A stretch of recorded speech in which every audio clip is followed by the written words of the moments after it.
Bismillahirrahmanirrahim. Assalamu alaikum. I welcome you to the 21st lecture of the course Management Organizational Policies and Practices. Before we start with the 21st lecture, as we always do, let's have a recap of 20th lecture, wherein we discussed the different formation of the labor unions and the different issues that come up in the negotiation process when it comes to dealing between the employer and the employee. So we discussed that why workers form unions, right? We discussed a number of rationales behind the formation of union that the employees have. We also discussed the collective bargaining process, then how this process begin, what do we mean by collective bargaining, and what this process is all about, what are the different parties that are involved in this collective bargaining process. We discussed that violations of good faith bargaining. We started off with what good faith bargaining is, why good faith bargaining is important, what can be the consequences if the bargaining is not good faith. So it led us to the discussion of the violations of the good faith bargaining. How the good faith bargaining is violated and what are the different consequences if the good faith bargaining is violated. We discussed this with the help of a number of examples that showed that when and in what cases we can term the bargaining as not good faith. So we also discussed the conditions for good faith bargaining. We discussed the parties that are involved in the negotiation process. Who are the representatives of these different parties, and then we discussed the different bargaining items. We discussed the mandatory bargaining items, we discussed the voluntary bargaining items and the illegal bargaining items, and we discussed the different implications of these bargaining items on the contract of the employees, right? Then we had a discussion on the bargaining stages, that when the bargaining process is initiated, when the collective bargaining starts taking place, how the process basically is designed, and what are the different stages in that process, how it starts with the proposals and the counter proposals, and how then the concessions are made in those proposals, that changes are recommended and the changes are accepted, and there is give and take in these proposals, and after those changes how they are then both the parties, they move to their subcommittees and discuss it with the changes in the proposals with the subcommittees, and how then they again finalize the terms of the contract, and then the contract is finalized, right? So we discussed in detail the different bargaining stages and the bargaining process, right? And that was the main concept that we had discussed in our topic relating to the collective bargaining and the negotiation process. We also had a discussion on the impasses, and that how when the bargaining is not successful between the two parties, it leads to a situation of impasse, right? And then how those impasses are resolved, that is by way of third party involvement. We discussed the two possibilities in third party involvement. One was the mediation and the other one was the arbitration, and we discussed the consequences of the two types of the third party involvement and the differences between them. Then we had a discussion that how the employees they enter into strikes, what are the different forms of strikes, why do they enter into all those different forms of strikes, what are the illegal strikes and what are the illegal strikes, right? And which led us to the discussion on picketing. We saw that how the employees they enter into picketing, and what are the different cautions that the employer should take when the employees enter into picketing, and how they should safeguard their non-striking employees and the replacement workers, and what are the different options available to the employers when it comes to the halting of the production process or the continuation of the production process. What are the choices that the employer has and which choices it can make, right? And so these were the different options and the different things that the main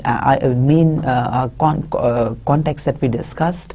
We also had a discussion on the labor laws in Pakistan, and the union rights and the union duties, and the employer rights and the employer duties, and where the labor unions, how they are registered, where they are registered. We had a discussion on all those different clauses relating to the whole labor union and the collective bargaining process in Pakistan. So let's now start with our lecture for today, which is on the approaches to leadership. So as we all know that leadership is one of the very important subject in many areas, such as in psychology, industrial organizational psychology, in organizational behavior, in human resource management, in economics. There are in a number of different fields, the topic of leadership is really important. It is highly important. So we'll be discussing today that what is leadership, what are the different trait theories of leadership, and we'll discuss this with the help of the old theory of leadership and with the help of the Big Five personality model. And we'll discuss the limitations of these trait theories of leadership. Then we'll move to the discussion on the behavioral approaches to leadership, and within the behavioral approaches to leadership, we'll have a discussion of the Ohio State studies by and the University of Michigan studies. Then we'll have a discussion on the contingency theories of the leadership. So there are a number of the contingency theories of leadership that we'll be discussing today, such as the Fielder's contingency model, cognitive resource theory, Hersey and Blanchard's situational leadership model, path goal theory. Then we'll be moving to the inspirational approaches to leadership, wherein we'll be discussing this transformational leadership, the transactional leadership, laissez-faire leadership, ethical leadership, online leadership, mentoring leadership, and we'll also be discussing the charismatic leadership, right? So these are all the different leadership approaches, different leadership models that we are going to discuss, and we're going to also we'll try to make a comparison between these different approaches, the strengths and the weaknesses and limitations of all these different approaches, right? So let's start with what leadership is. So leadership is the ability to influence a group toward the achievement of goals. So how leadership is different from management? When we see the definition of management, we can see that management is the use of authority inherent in designated formal rank to obtain compliance from organizational members. So the differences are quite clear between the leadership and management. One thing it is decided that leadership is different from management, right? So leadership does not mean management, right? Or leaders do not necessarily mean managers, right? So they can be different people, or they can be the same people as well, right? But because the leader, to be a leader, it is not necessary, if we just try to extract from the contents of these two definitions, we'll see that it is not necessary that to be a leader you also need to be in a formal role in the organization, or you do not necessarily need to have a formal authority or formal power in the organizational structure, right? And then also you don't need to have the power to exercise certain decisions or to give orders, right? So you don't need to have authority for being a leader, while for being a manager, or manager is a person who has a certain power which is coming from which is the legitimate power that has been given to the organization, to the manager from the organization, right? So because it is coming from a certain managerial rank that he has, and there are certain powers associated, like he can hire or fire the employees, he is responsible for the selection of the workers, he also makes the performance evaluations, and he recommends the the demotions, the promotions of the employees, or he recommends the increments, etc. Right? So these are the different categories in which the manager is powerful, or he's been given the power, right? And they are all the powerful positions, which are they have the, and then the managers, they have the legitimate authority to get the work done from others. So that is what the managers do. They get the work done from others, and they have this legitimate authority to get it done from others. It has been given to it by the organization, right? But on the other hand, the leader, he does not have any such legitimate power, right? And the leader can only emerge from within a group as well, right? So in a group or in a team, there can be the leaders who are self-emerging, right? And they don't have any powerful role in the organization, but still they can be they can lead the group, right? From this, we are also clear that it is not necessary that leaders are good managers, or the leaders are managers, and vice versa. Okay, so let's start off with the trait theories of leadership. As I told you that the earliest theory, the oldest trait theory on leadership, and the oldest research on leadership, it started off with the trait theories of leadership. And according to this research, according to this study, the oldest trait theory of leadership, the research identified almost around 80 personality traits of the individuals that were identified as to be existing for the individuals to be identified as leaders, right? So there were around 80 personality traits to start off with the earliest research on leadership, which were identified as the traits that can be observed in the leaders. We know that traits are the inherent orientations, or the inherent personality characteristics of the individuals that tend to remain stable over time, right? And so the traits, which also means that these are the by birth characteristics in the personality of the individual. So this is the personality of the individual and the by birth characteristics, and they cannot be developed over time, right? Because they are inherited in nature. And the roots of these theories are basically these theories of leadership are basically in that these theories basically believe that the individuals or the leaders are they are born, right? So individuals, they are born leaders, and you cannot inculcate the leadership skills in the individuals. The leadership skills of the individuals remain constant. So some individuals are leaders by birth, and some individuals are just not leaders by birth, right? And then those who are not leaders by birth, you cannot do anything about it. They cannot become leaders, right? So the leadership qualities in the individuals, they are fixed and they are by birth. So this is what the trait theories of leadership believes, and this is what it is based on, right? And this oldest trait theory of leadership, which identified around 80 traits of the individuals to identify them to be leaders or not, that was tested in a few studies, but only around 5 studies they found some of the traits that were identified. Out of those 80 traits, only around 5 of the studies they identified some of the traits. So there was not much similarity in the findings of very little research that was conducted to test the significance of this approach, or to test the validity of this approach. This oldest theory of trait leadership, that was basically given in around 1960s, and it was in around 1990s when the breakthrough was achieved in this trait theory of leadership, when the Big 5 personality trait model that was presented.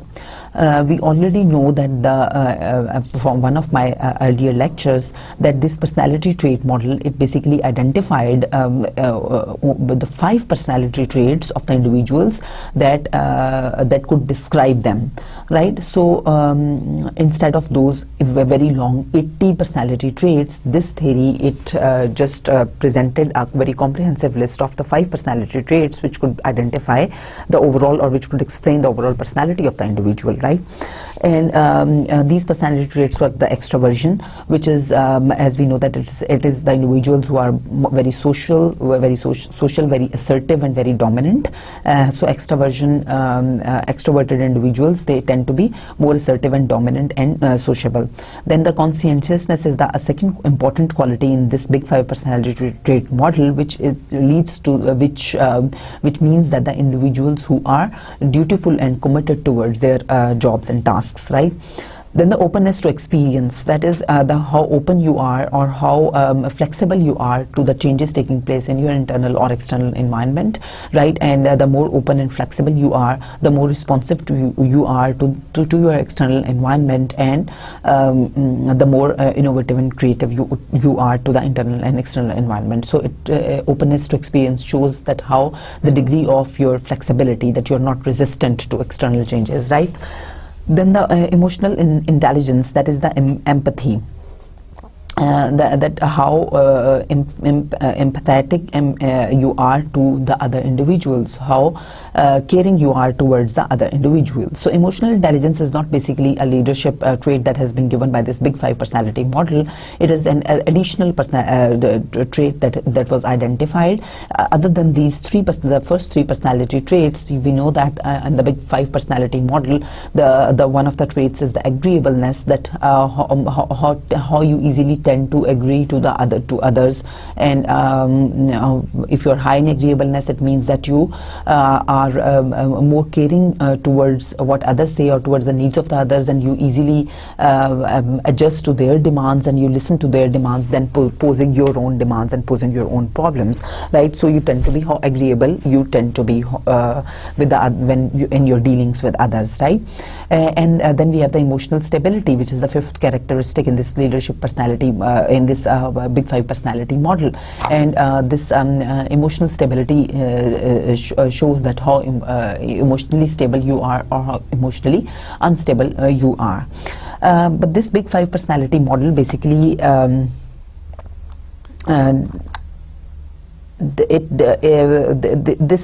this model basically showed that the 3 of the traits, extroversion, conscientiousness and openness, it showed that these 3 traits, they are basically positively related to the leadership, to leadership, right? The results of the studies or of the empirical research, they found that the 3 personality traits were really strongly related to the leadership, to the leadership, right?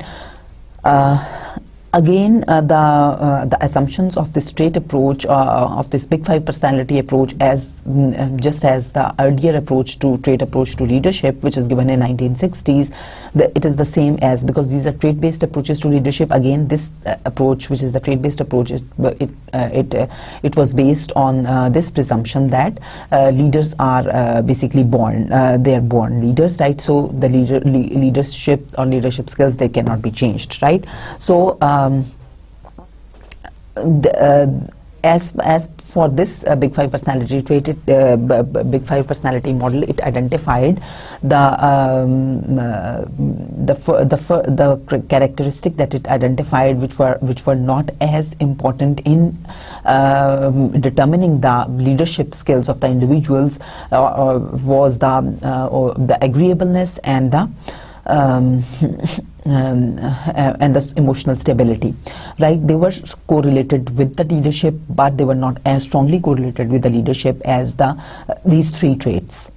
Out of these 3, extroversion was most strongly related with the leadership. But one of the limitations of these trait-based approaches and the criticism on these trait-based approaches is that these approaches, they basically these approaches, they prove to be good, or they appear to be good when it comes to identification of leaders, or when it comes to emergence of leaders. That if an individual is very extroverted, which means that he is really assertive and he is really sociable, then he may emerge in a group or in a team of workers, he may emerge to be a good leader. An individual who is strong in extroversion, he may emerge to be a good leader. But whether that individual will be really an effective leader or not, it does not say anything about that. So these theories basically, they tend to differentiate between leaders from non-leaders, but they do not tend to differentiate between the effective and non-effective leaders. Another research on the extroversion, it showed that the individuals who are very high on extroversion, they do not tend to be very effective leaders, because they tend to be really assertive, and to be a good leader you don't need to be extremely assertive, right? So that was a research other than this, but these trait approaches, they basically tend to identify the leaders from non-leaders, but not the effective from ineffective leaders, right? Then the emotional intelligence, which I told you in my previous slide, that was the sixth personality trait, which is not of course within this five personality model, that was identified as an important trait that could measure the leadership of the individuals, right? But there is not much research, and there is not much study which wherein it could be concluded, or we could have sufficient evidence if there is a relationship between those two. But the research suggests that there might be a strong linkage between the emotional intelligence and the leadership. So as per these trait approaches, what we need to do is that we need to have this assumption in mind that the leaders are born, and our goal should be to select leaders, right? So problem with these approaches is that traits do not generalize across situations, and better at predicting at leader emergence than leader effectiveness, as we discussed earlier. Then we have this behavioral approaches to leadership. So behavioral theories of leadership, they start off with the theories proposing that specific behaviors differentiate leaders from non-leaders, right? According to this behavioral theory, it is basically, we could say that it tried to address the limitations, some of the limitations of the trait-based approaches, because this theory, it tried to address, or it tries to understand what are the different behaviors that distinguish the leaders from non-leaders. So also this approach, it stated that since the different behaviors, if we identify that what are the behaviors that form good leaders or the effective leaders, then what we can do is that we can also teach those behaviors to the individuals. So this theory challenged the assumptions of the earlier trait-based approach to leadership, which was saying that leaders were born. Compared to that, this theory said that leaders are not born, but the leadership skills can be taught to the individuals. They can be trained. The individuals can be trained. They can learn the skills to become leaders, right? So leaders, they are not born, but leaders, they can be produced, and infinite number of leaders can be produced by training them, right? And the first behavioral approach was coming from the Ohio State studies, which identified the Ohio State studies. This basically identified initially around 100 behaviors of the individuals that could differentiate between the leaders and the non-leaders. So initially it started off with identifying almost 100 behaviors of the individuals, but then it ended up with in only 2 comprehensive categories of the individuals' behaviors that could differentiate the different behaviors of the leaders, right? So it was the first one was the initiating structure or the production orientation, and the second one was the consideration or the employee orientation. Under the initiation structure or the production orientation, what happens is that the leaders, they tend to exhibit the behaviors which are basically production oriented, as the name indicates, or which are task oriented. So they tend to set certain rules and regulations, and they tend to define the tasks, and they allocate those tasks to the different individuals, and they give them the deadlines to get those tasks done within time, right? So the things, the rules, the policies and the procedures are clear, and the rewards are clear, the different punishments are clear for the individuals, and they are basically given us certain tasks, and they were given deadlines, and they have to strictly meet those deadlines, and they have to get those tasks done within that stipulated time period. So this is the basically task oriented style of leadership, where the leader's role is to get the task done from the employees or from the individuals, right? So that is the task orientation or the product orientation or initiating structure. And then the other one is the kind of the leaders who are very who are employee oriented, or the consideration leadership style. Under this leadership style, the individuals or the leaders, they tend to build relationships with their employees. They tend to develop cohesiveness with the employees, mutual trust between the employees. They tend to respect the employees, listen to the employees, share their problems, and they tend to build good relationships with the employees, and they tend to get the work. They basically their focus is more on the relationship building with the employees, and they get the work done through that, right? Compared to the production structure, where the focus is basically to get the tasks done from the individuals. The consideration structure is basically relationship oriented. Here the leaders, they tend to be relationship oriented with their employees. So again, as to this behavioral approach to leadership, the assumption is that the leaders, they can be trained, and the goal is to develop the leaders. So the problem with this approach is that effective behaviors, they do not generalize across situations, right? So under different situations, they can demand the different leadership styles, right? So as I explained to you, that under the initiating structure, the extent to which a leader is likely to define and structure his or her role and those of subordinates in the search for goal attainment, and under consideration, the extent to which a leader is likely to have a job relationship characterized by mutual trust, respect for subordinates' ideas, and regard for their feelings. University of Michigan also came up with similar styles of leadership, or similar behaviors that are depicted by the different leaders. The employee-oriented leader, they described as the leaders who are, again, emphasize on the interpersonal relationships. So that is similar to the consideration structure that was given by the Ohio State University. And then again, the employee-oriented leader, it takes a personal interest in the needs of the employees and accepting individual differences among members. While the production-oriented leader, it is the one who emphasizes technical aspects of the job and gets the work done, defines the roles and gets the work done. And this is just similar to the initiating structure, which is we discussed for the Ohio State University. So if we just make a comparison between these two approaches and the results of these two approaches, when they were tested, the Ohio State University's results were that the individuals or the leaders who exercised the initiating structure, they showed higher productivity, but they showed less job satisfaction, while the leaders who were more considerate, or who used this consideration leadership style, or who focused more on the relationships with the employees, they gained better job. Their subordinates were more satisfied with their jobs, but they showed lower productivity. Right, so productivity was higher for those leaders who used the initiating structure, but the job satisfaction was low, and for the consideration structure, the productivity was lower, but the job satisfaction was higher, because this leadership style focused more on the relationship orientation. And the University of Michigan, it found in its study, it found that the individuals, the leaders who used the employee-oriented leadership style, they tended to gain better productivity from their subordinates, and as well as their subordinates were more satisfied and happy with their leaders.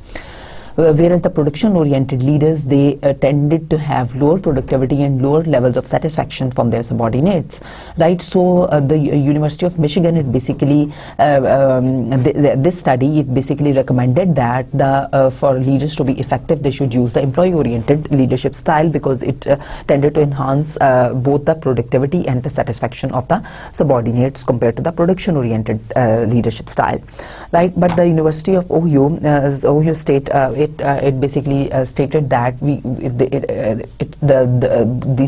these approaches and these leadership styles, they still need more research, and that a combination of these two approaches that should be used for the effective leadership, and not only the employee-oriented leadership style should be used, which was the recommendation from the University of Michigan studies, right? But still, of course, these studies or these theories, they warrant more research for the conclusive evidence. The managerial grid, it was developed by Blake and Mountain, based on the based on these two leadership styles which were given by these identified by these behavioral theories of leadership, right? So if we look at this grid, we see that on the x-axis we have this concern for production, and on the y-axis we have the concern for people, right? And this grid basically depicts that those leaders who are high in concern for production, or who are more very production oriented, as well as who are people oriented, so they are at the top on this grid 9-9. Those leaders, they tend to be most effective, right? So on the other hand, if we look at the extreme bottom left of this grid at 1-1, so these are the leaders who are extremely low on concern for production, and they're also extremely low on concern for people. So this is basically the laissez-faire leadership style, where the leaders, they just let the things happen, whatever is happening. They are just giving free hand to the employees. They are neither concerned for production, they are nor concerned for people, right? So this is the 1-1 leadership style, right? So this tends to be the most ineffective leadership style, right? And if we look at this 1-9 at the top extreme left on this grid, we see 1-9.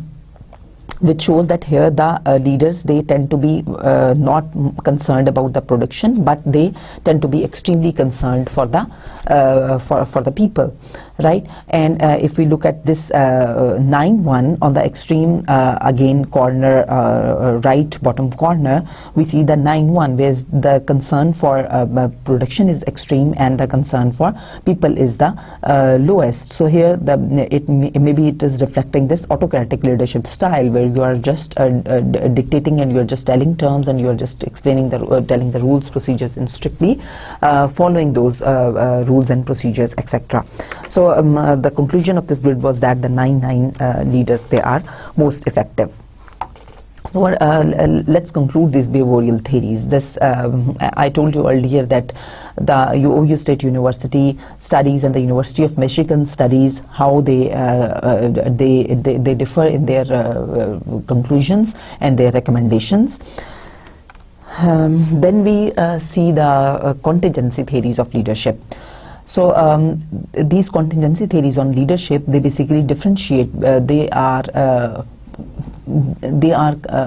an improvement, and they are a development over in the leadership literature.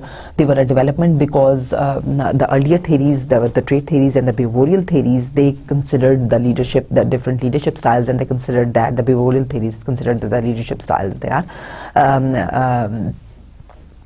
are fixed, right? And the leaders, although they can be trained, but their leadership styles, they are fixed. And earlier the trait theories of leadership were one step back, which said that there are certain leader traits that discriminate between the leaders from non-leaders, but they did not suggest that how they can be related to, how we can differentiate basing on them between the effective and non-effective leaders, right? The contingency approaches, they basically are an improvement because they consider the different situational factors that can occur in the different organizations differently, right? So different situations emerge in the organizational lives, and those situations, they warrant different leadership styles and the different leadership behaviors, right? And that is what is catered in these contingency theories. The first one was a Fielder's contingency model. The second one was the cognitive resource theory. Then we had the Hersey and Blanchard situational leadership model, and then we have the path goal theory. Assumptions underlying all these different models are that the Fielder says that the leader style is fixed, right, and the others say that leader style can and should be changed. So we start off with the Fielder's contingency model, which states that which is based on the assumption that the leader style is fixed. So it based its approach on the two behavioral or the two leader styles that were developed by the behavioral approaches. One was the task oriented and the other one was the relationship oriented. So the fielder stated that whether an individual is a leader is task oriented or he is relationship oriented, and his style of leadership is fixed. It cannot be changed according in different situations. It will remain the same. If an individual is task oriented, he will remain task oriented irrespective of the situation, and if the individual is relationship oriented, he will remain relationship oriented whatever the situation, right? The fielder model, it stated that we should then consider the situational favorableness for the leader. He explained the three elements to decide whether the situation is favorable for the leader or not. The leader-member relations, how good the relations are between the leader and the subordinate. Task structure, how structured is the task, how well designed are the processes and the different jobs, and formalized are the different rules and the regulations and the procedures, etc. And then the position power, how powerful the leader is when it comes to his formal authority, or even what is the position power of the leader for hiring, firing decisions, if he can make or he cannot make, and the other number of decisions that the managers with formal authority they can make, right? So how powerful that leader is, right? So if these three are high and positive, then the situation is favorable for the leader. So as I told you earlier, that this theory is based on the assumption that leadership style is fixed, so leaders must fit the situation, right? And in order for the leader to fit the situation, we have two options. One is that according to the situation, we should select the leader who is fitting with that situation, and the other option is that we need to change the situation to fit the leader. So if you have already selected a leader and the situation changes, we then of course the leadership style as per this theory, that is fixed, that won't change, so we need to change the situation to match the leader. And if we match the leader with the situation, only then that leadership style would be effective. So our leadership style may be effective in one situation, but it may not be effective in another situation, right? And we have two options: either we change the situation or we change the leader in order to make that leadership style more effective. The fielder said that how we measure this leadership style, whether one is a leader is task oriented or he is production oriented or he is performance oriented, whether he is task oriented or he is employee oriented. These are the two different leadership styles, and how we can measure this style. He gave the concept of this least preferred worker, which is a least preferred worker questionnaire was developed by the fielder, which basically calculates the way in which a leader will evaluate a co-worker that is not liked, will indicate whether the leader is task or relationship oriented. So there were around 16 different different contrasting objectives that were identified in this least preferred co-worker, against which the questionnaire has to be filled and has to be ranked, right? So if you are really positive, if the ratings are very positive, it means that the leader is very much relationship oriented, and the more positive the ratings are, the more. So it was from a scale of 1 to 9, you had to you have to fill in this questionnaire, right? And you have to rate your co-worker. Then after you have calculated this or measured the leadership style by way of this LPC, then the next step is that you define the situation by way of the leader member relations, the task structure, and the position power, which I told you earlier that what these three concepts are. So findings of the fielder model, the fielder basically states that when you have if you look at this graph, we see that the situation is favorable for the leader when in these three kinds of on these three categories, such as the leader member relations, the task structure, and the position power, they are all very strong. So the leader has very strong position power. The task structure is very high. The tasks are very well structured, and the leader member relations are good. So this is the most favorable situation for the leader. And on the other hand, the situation is most unfavorable when all these three categories are very low, such as the leader does not have good relations with his subordinates. The leader has the tasks are not at all structured, there is low formalization in the organization, and the leader has weak position power. He is not very powerful leader, right? So that is this is the most unfavorable situation for the leader. The theory basically suggests that the individuals, the performance that would be highest when the leaders, they use the task-oriented leadership style in the favorable and unfavorable situations, and when the situations are moderate, then the leader should use the relationship-oriented leadership style.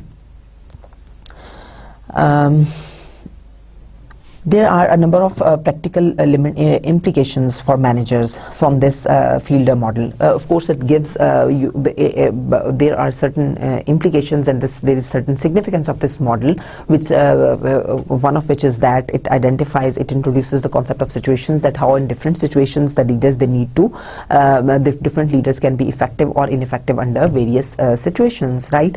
And how the leader and the situation needs to be matched for the effective and for higher performance and for better results, right? And what different leadership styles, they tend to match the different situations. How the leader, what leadership style should be there when the situations are favorable, when they are unfavorable, and when they are moderately favorable, right? But there are certain practical implications for managers, that the leaders, they must understand their style and the situation. Leaders should focus on changing the situation to match their style, right? So, because if they won't change, then it won't be effective. Then we have this cognitive resource theory. Cognitive resource theory was basically a theory of leadership that states that the level of stress in a situation is what impacts whether a leader's intelligence or experience will be more effective, right? So this theory basically takes into consideration the high stress and the low stress situations. Again, this theory takes into account a very practical aspect in the organizational and in the organizational situations. So there are different high stress and the low stress situations, and this theory tends to incorporate and examine those high stress and low stress situations, that how leaders would be more or less effective under these different situations. And it considers two different characteristics of the leaders: one, their intelligence, and the other, their experience. And this theory says that the individuals, with the conclusions of this theory, are that those leaders who are very intelligent or who are high in intelligence, they don't tend to perform. For them, the relationship between the relationship between their leadership style and the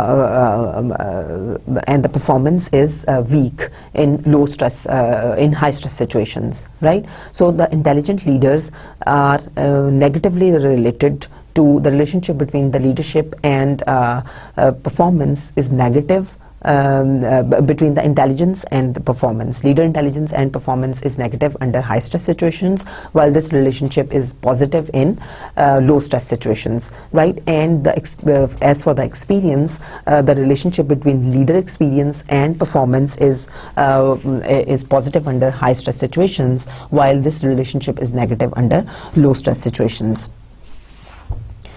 Then we have this contingency approach, which was given by the Hersey and Blanchard situational leadership model. And it considers the leader behaviors, the task and the relationship, and assumes that leaders, they can change their behaviors, compared to the Fielder's model, which said that leaders cannot change their behaviors, or the leadership style cannot change according to different situations. This theory assumes that the leaders, they can shift from they can shift from task and relationship oriented behaviors, right? And considering the situation. So this theory basically another strength of this theory, or another contribution of this theory to the leadership research, is that it also includes the situation of the followers, or the characteristics of the followers, and it considers then the readiness of the followers. So readiness of the followers is measured by the ability of their ability and experience, and their willingness to take responsibility, right? So their followers' task maturity, which is their ability and experience, what is their ability to perform the task and how much experience they are, and their psychological maturity, that is what is their willingness to take the responsibility, right? So these two follower characteristics are measured, which develop the situation, and according to these follower characteristics, the leader should exhibit his behaviors. So the assumptions of the theory are that leaders can and they should change their leadership style to fit their followers' degree of readiness, their amount of willingness and their ability to do a certain task, their task maturity. So therefore, according to this theory, it is possible to train the leaders to better fit their style to that of their followers, right? So if we see the conclusions from this situational leadership theory, we see that according to this theory, if the more amount of follower readiness is there, which means that the more able and willing the followers are to do a certain task or activity, the less it is needed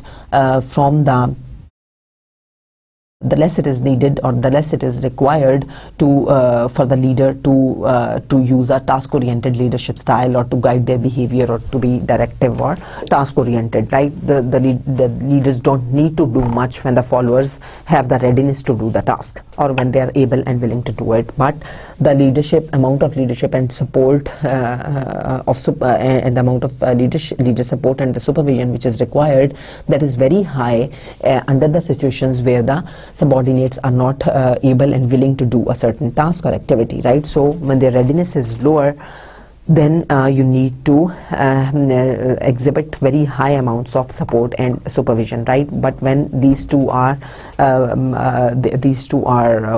then you don't need to do much as leaders, right?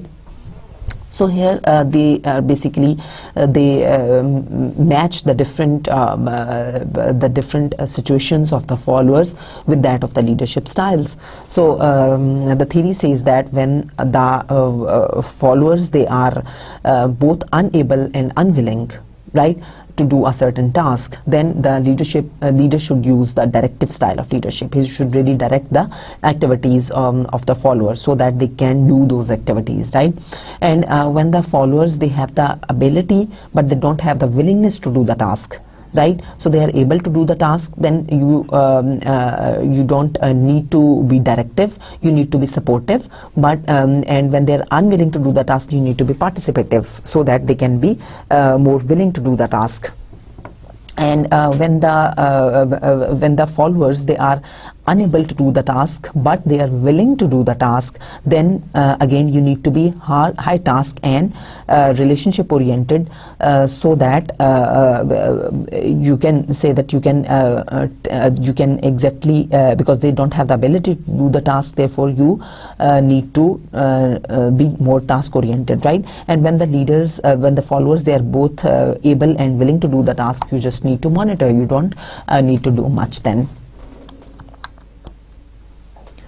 Leader-member exchange theory, that was basically, it again examines the relationship quality between the leader and the subordinate, and this approach is basically based on the competence and compatibility and similarity to leader of the follower, right? So basing on the theory basically assumes that the leaders, they distinguish, or they make categories of their subordinates basing on their gender similarities, the level of their competence, and their other personality characteristics, their background, their experience, etc. They differentiate them into two different groups. One is the in group, in which the members of the in groups, the leader has good quality relationships with the members of the in groups, and these are the members who have better competence and who are more skilled, and who maybe also match the gender of the leader, and who also match other background and other personality characteristics of the leader. They fall into this in-group category. And in the out-group category are those members or those subordinates who are not that competent, and who maybe whose personal characteristics and their traits and their gender, etc., they also do not match with the leader. So they are not in that good quality relationships with their leader, the out-group members, right? So according to this approach, the leader basically in the allocation of resources and the other benefits in the assignment of tasks, the leader tends to give more challenging and more fulfilling tasks and more significant tasks to the members of the in-group. So in-group benefits from the better tasks, better allocation of resources by the leader, right, and other opportunities, training and other opportunities to excel, introduction to the significant people and to the top management. The leader tends to introduce these in-group members to the significant others, and it tends to recognize their efforts in front of others, etc., compared to the in out-group members who do not enjoy all these different privileges, right?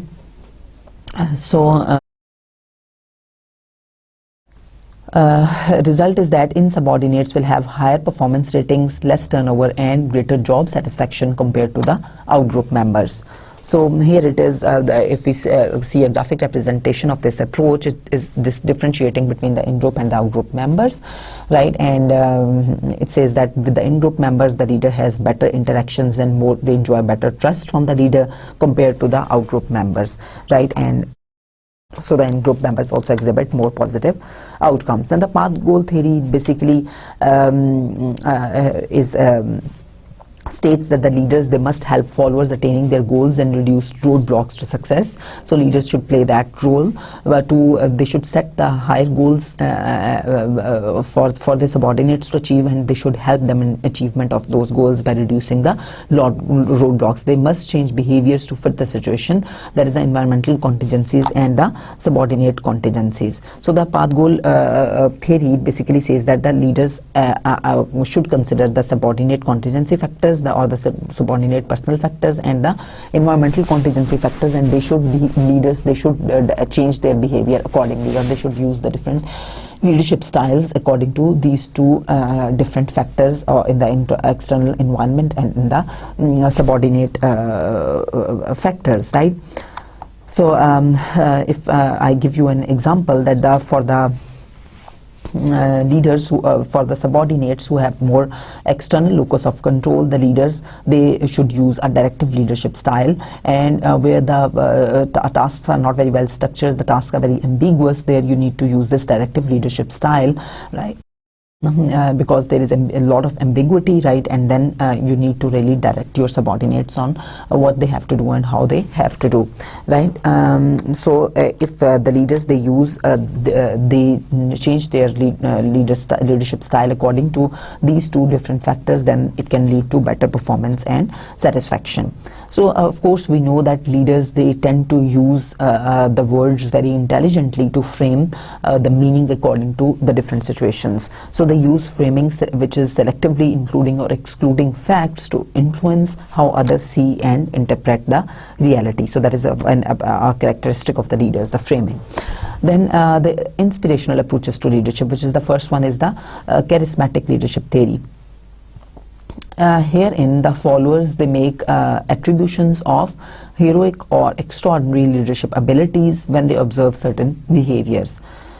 Charismatic leaders basically are termed to be those leaders who have a vision, right? And they create the vision for the organization, and then they inculcate that organizational vision to their employees or to the subordinates, and they motivate them, and they make them willing to take personal risks and going beyond personal interests and personal risks to achieve the organizational visions.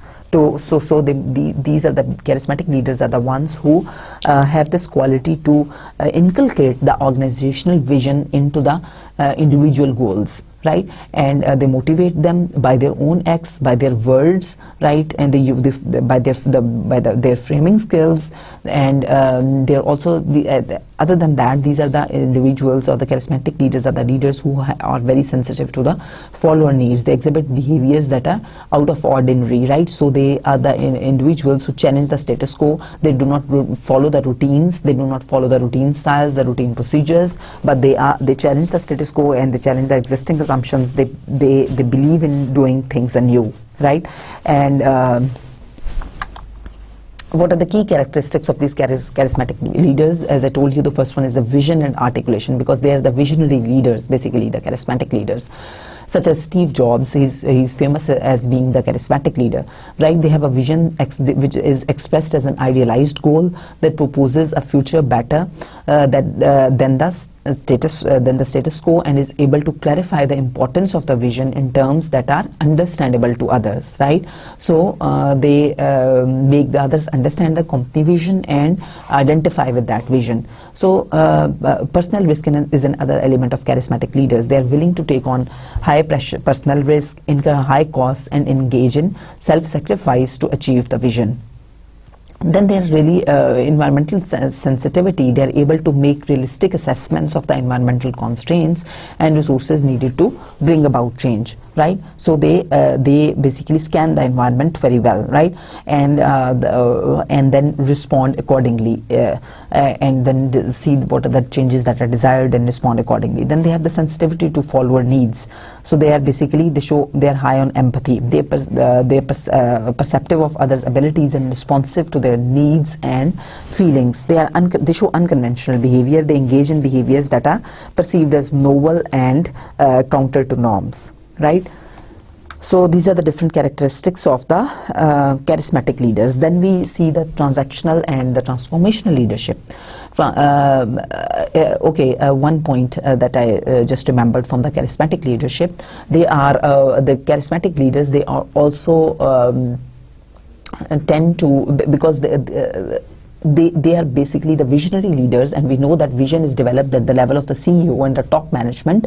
Therefore, one of the limitation of this charismatic leadership the theory is that these when we talk about the charismatic leaders, it means that we are talking about the top level managers and the CEOs, because only they are engaged into such activities as the development of the vision, the creation of the vision, and then inculcating the sense to the employees at the lower level, getting that identified by the other stakeholders in the company, right? And secondly, one of the criticism that comes from on this charismatic leadership is that these leaders are also they tend to blur the boundaries between the organizational and their personal interests. They have shown to do that, right? Blur the boundaries between their organizational and their personal interests, and such leaders are also shown to hire the people or the subordinates who are really yes people, because they are not in a habit to listen no from their subordinates or from the people who are surrounding them. So they tend to hire the yes people as well. So this is one of the limitations of this charismatic leadership. And the other one, I told you that this phenomenon only tends to then relate to the top level managers or the CEOs of the company who are into the development of the vision. Then the transactional leaders are the ones who guide or motivate their followers in the direction of established goals by clarifying role and task requirements. So the transactional leaders, and the transformational leaders, on the other hand, are leaders who provide the 4 I's, that is the individualized consideration, inspirational motivation, idealized influence, and intellectual simulation. So these are the different types of the transactional leaders, and below are the different characteristics of the transformational leader. If we see them one by one, the characteristics of the transactional leader: the laissez-faire, which according to this laissez-faire style of leadership, in which it abdicates responsibilities, avoids making decisions. So these leaderships, as their name indicates, the laissez-faire, in this what happens is that you are very low on that, as I explained to you earlier. They're very low on the task production. They're not concerned for the output, for the tasks to be done, and they have very low in concern for the people, right? So they are the highest form of, they form the most ineffective leaders, basically, the studies show. And then the management by exception, passive, in which the leader intervenes only if standards are not met. So this style of leadership, under this, the leaders, they only intervene, and they only show interest, or they only take part when there is some problem has occurred and the corrective action needs to be taken and the standards are not met. So when a problem has occurred, after the problem has occurred, this leadership style, it tends to play its role, right? So this is a passive leadership style, basically, right? And it is better than the laissez-faire, but it is also not much effective leadership style, because now the loss is already done and then you are jumping in. Then the management by exception active, it is it basically watches, herein the leader watches and searches for deviations from rules and standards and takes corrective action. So this is a little better leadership style than the previous two leadership styles, wherein a leader is a little active and he is constantly constantly on the lookout for the deviations from rules and standards and taking the corrective actions right there. Then the contingent reward is the most effective form of transactional leadership, wherein contracts exchange of rewards for effort, promises rewards for good performance, and recognizes the accomplishments. So if we again look at this exhibit, it says that, as I explained to you, the transactional leaders, the laissez-faire and the management by exception are the most ineffective forms of leadership, and the contingent reward is the effective form of transactional leadership. And then the transformational leadership is the most effective form of leadership style, right? And what are the characteristics of these transformational leaders? One is the idealized influence. They provide vision and sense of mission.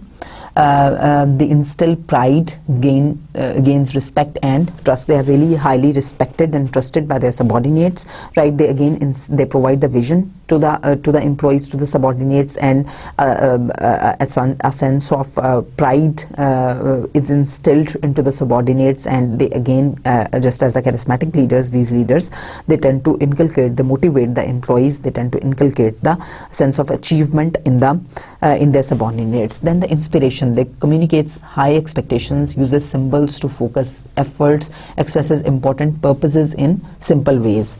And the intellectual simulation, they promote intelligence, rationality, and careful problem solving. And the individualized consideration gives personal attention, treats each employee individually, coaches and advises. If we go back to this graph before moving on, we see that the transformational leaders, they are the ones who are active and effective leaders, right? It is important to make it clear here that the transactional and the transformational leaders, they are not basically the poles apart, or they are not in a continuum where transactional leadership is either you can be a transaction. They're not mutually exclusive, that either you can be transactional or transformational leaders, but they are basically supportive of each other, right?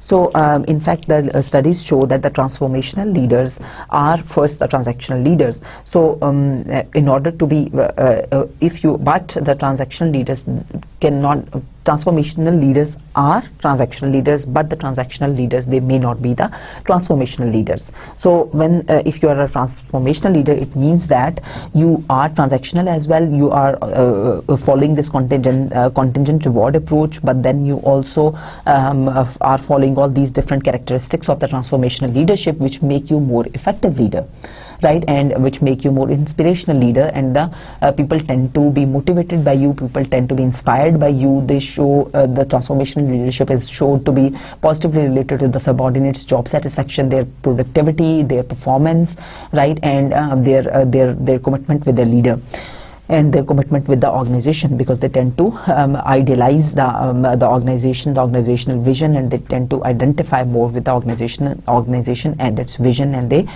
are reported to love their leader, right? So but the transactional leaders, if they are not the transformational leaders, then they are only mediocre leaders, right? Then we see the ethical leadership. Ethical leadership is when you work to positively change the attitudes and behaviors of employees, when you are ethical in your leadership style, simply, right? You engage in socially constructive behaviors, and you do not abuse power or use improper means to attain goals, right? You remain within your limits, and you use your power for legitimate purposes only, and not for illegitimate purposes, or not illegally, or not unethically, right? So it is about leading ethically, right? About using your resources, about using your powers ethically, and leading ethically, right? And not using the unethical means. Then the mentoring, it is another contemporary leadership role, wherein a senior employee who sponsors and supports a less experienced employee. Here basically the mentor, the concept is that, as you must be familiar, in many organizations there is this concept of mentoring, especially to the new employees. When they join in, they are assigned a mentor, and the mentor is the person who is more experienced than the protege, who is the mentee as well, right? And the mentor basing on his experience and he guides basically the mentee or the protege on the different career. He also provides him the career counseling, advice on his on the company trainings that he can take, on how he can improve the various tasks, what are the different task problems that the protege or the mentee is facing. So all the discussion relating to the job of the mentee and the problems that the mentee is facing, they are the mentee, he can discuss with his mentor, right? And the mentor provides him advice on all the different career counseling aspects, right? So he provides them the career counseling. The mentor also can share his own personal experiences with the mentee, so that the mentee can benefit from his experiences, right? And he can provide him guidelines on how he can do certain tasks and how he can be more effective in his career development and in his career progression. So it is not only about the career counseling that the mentor is providing to the mentee, but it is also the psychological counseling that the mentor also provides to the mentee. That is also in the responsibility of the mentor to provide any psychological counseling if that is needed by the mentee, such as the problems in his personal life, or the problems in his social life, or the problems in his relationship with his supervisor, for example, or in his relationship with his co-worker, or any stress that he is facing. All that kind of psychological issues, they're also being counseled by the mentor to the mentee, right? And these mentors and mentor basically then it means that he empathizes with the mentee, he listens him well, he presents ideas clearly, he shares the experiences, he acts as a role model for the mentee, and he shares contacts, right? And he provides the political guidance as well to the mentee on how he can come up in front of the significant people in the organization. He also introduces the mentee to the significant people in the organization. Then the online leadership is basically when you have to lead and you have a number of subordinates that are from that you are not directly liaison with, but whom you have to lead online, right? So online leadership has similar limitations as we have when the employees are working virtually, or they are working from home through online through their computers, etc. So when you have to lead online to such group of people, right, then you have the similar problems as because the communication channels, then they are not that rich, and the leader he can often use the verbal language, very tight verbal language or tough verbal language to their subordinates if he feels that the task is not get done. But then he can combine that tough use of verbal language with the non-verbal gestures that are soft, such as with a smile. He can convey that difficult meaning to the subordinate, so that the subordinate the meaning has also been conveyed to the subordinate, but in a lighter way as well, right? And we discussed in detail the richness in the communication channels. So when it comes to the online leadership, then the communication channels, they are not that rich, and then it might the leaders who are more effective when it comes to the face-to-face communication with their subordinates, they may not remain that effective when it comes to the online leadership. Attribution theory of leadership, it basically states that, just as we discussed the attribution theory earlier as well, that the leaders, the subordinates, they tend to attribute the certain characteristics to the effective leaders, such as the leaders, they are thought of as intelligent, outgoing, they have strong verbal skills, are aggressive, understanding and industrious. So effective leaders are perceived as consistent and unwavering in their decisions, and the effective leaders project the appearance of being a leader. Of course, we can find and create effective leaders by way of selection, right? So review specific requirements in the job, what kind of situation is there, what kind of job is there, what it demands, then use the test to identify the personality traits associated with the leadership, measuring their self-monitoring and and assess emotional intelligence. We know that emotional intelligence is an important characteristic, and we also know that extraversion, moderate level of extraversion is important to be effective leaders, right? So we can judge them against their personality traits. We can see what are the different what is the situation in the organization, what is the job for, and what are the requirements of the job. Then we can conduct the personal interviews to determine candidates fit with the job. And then through training, we can also find and create effective leaders that recognize that all the people, they are not equally trainable, teach skills that are necessary for employees to become effective leaders, and they provide behavioral training to increase the development potential of nascent charismatic employees, right? So through training, again, as we saw that leadership traits, they there are some traits of the leaders that are by birth, but there are certain behavioral characteristics of the leaders as well that can be trained, that can be learned through trainings and the skills, and then you need to train them, and you need to equip them with those skills so that they can become the effective leaders. So here are a number of different questions for you on all these different leadership approaches that I would really urge you to read. We have the answers here as well, but I would urge you to try to solve them, try to get their answers yourself before seeing the answers in here, right? So there are a couple of very interesting questions which would through which you would get to know what is your understanding of these different leadership approaches. They can be really helpful for you because they are addressing a number of different leadership approaches. So that is it for today's lecture. We had a discussion on the different leadership approaches, the trait-based approaches, the behavioral approaches, the contingency approaches, and the inspirational approaches and the contemporary approaches to leading the employees, the different leadership styles and the different situational factors, and how a combination of those can bring up the effective situations and can bring up the effective leadership styles, and we can gain better performance and better satisfaction from subordinates by matching between the leadership style and the situation. So we discussed the implications for management of all these different approaches, and with this we come to an end of today's discussion. I hope you enjoyed listening to today's topic. It was personally to me it was really interesting. So I thank you very much. See you again. Allah Hafiz.